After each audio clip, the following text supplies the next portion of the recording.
सोलापूर शहरामध्ये शिवजयंती मोठ्या उत्साहात साजरी करण्यात येते। त्या दृष्टीनं शहर पोलिसांनी एक महत्त्वाचा निर्णय घेतला आहे। 19 फेब्रुवारी 2024 रोजी सोलापूर शहरातील प्रमुख मार्गावर शिवजयंती मिरवणुका काढण्यात येतात।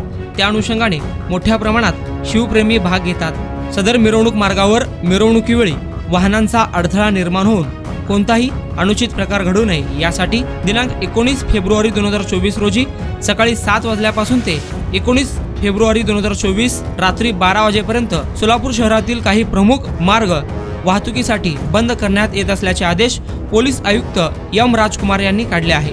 शहरातील डाळीमाड मैदान ते शिंदे चौक, पुढे Saraswati book depot, Navipeth Paras estate, mechanic चौक, पांढराफळ चौक, तरटीनाका पोलीस चौकी, बाळीवेस, टिळक चौक मार्गे मधला मारुती, माणिक चौक, कसबा चौकी, खाटीक मशीद, दत्त चौक मार्गे राजवाडे चौक, जुना विठ्ठल मंदिर, चौपाड ते डाळिंबी आड येथील मार्ग बंद करण्यात आला आहे। सदर मार्गावर मोठ्या प्रमाणात मिरवणूक निघत असते, त्यामुळे पोलीस प्रशासनाने हा निर्णय घेतला आहे। या मार्गावर पर्यायी रस्ता म्हणून जुना पुणा नाका ते हॉटेल अँबॅसिडर, निराळे वस्ती, कल्पना कॉर्नर, भैया चौक, रेल्वे स्टेशन 7 रस्ता मार्गे पुढे जाण्यासाठी रस्ता मोकळा करून देण्यात येणार आहे। तसेच 7 रस्ता मार्गे रंगभवन चौक, सिव्हिल चौक, पोटफाडी चौक, विको प्रोसेस, शांती चौक, जुना बुरामणी नाका, मड्डी वस्ती, जुना पुणा नाका येथे वाहने ये जा करू शकतात। हा आदेश 19 फेब्रुवारी 2024 रोजी सकाळी 7 ते त्याच दिवशी रात्री 12 वाजेपर्यंत असणार आहे, अशी माहिती पोलीस आयुक्त एम राजकुमार यांनी प्रसिद्धी पत्रकान्वये दिली आहे।